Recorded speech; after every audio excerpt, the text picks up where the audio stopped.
There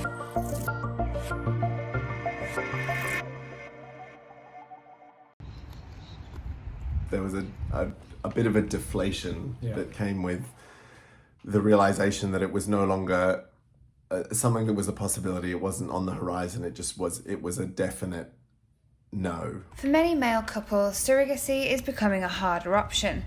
In the UK and Australia, paying for surrogacy is illegal, but expenses can be covered. The surrogate also has the right to keep the baby up to 2 weeks after it's born. For Tom and Jeremy, this was too much uncertainty. It was the kind of the legal trickiness, plus also the financial realization that you weren't actually paying somebody to do something for you. It had to be an altruistic arrangement. But what's the future of surrogacy?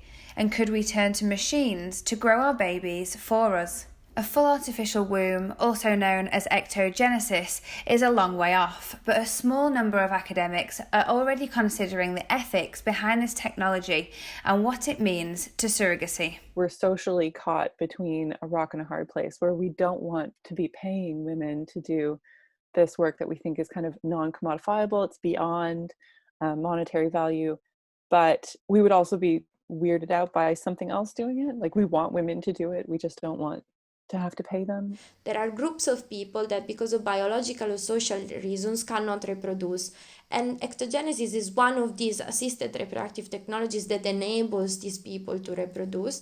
So there are already alternatives for these groups, and ectogenesis would add actually another possibilities for them. And I guess there is a big question of surrogacy, exploitation, and the ethics of surrogacy as well.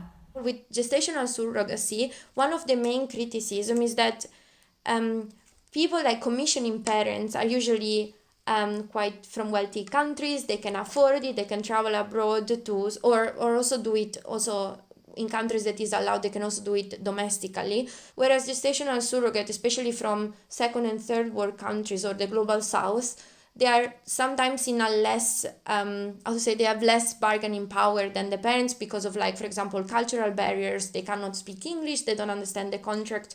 So there is a whole literature criticizing gestational surrogacy because it's exploitative for these women, so for gestational surrogate.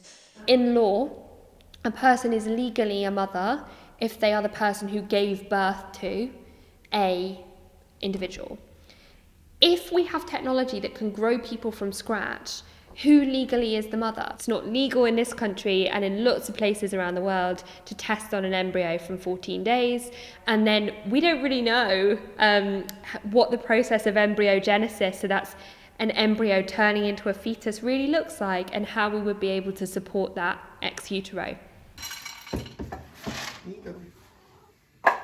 If you take away the person, there's no one there going, oh, actually. Thinking about it personally and ethically, it feels a very weird situation. For our personal situation in that moment of making that decision, that would have been an amazing option to have. The artificial womb won't be the new fairy godmother to solve our social issues, but it may provide a small amount of solace for some families in the generations to come.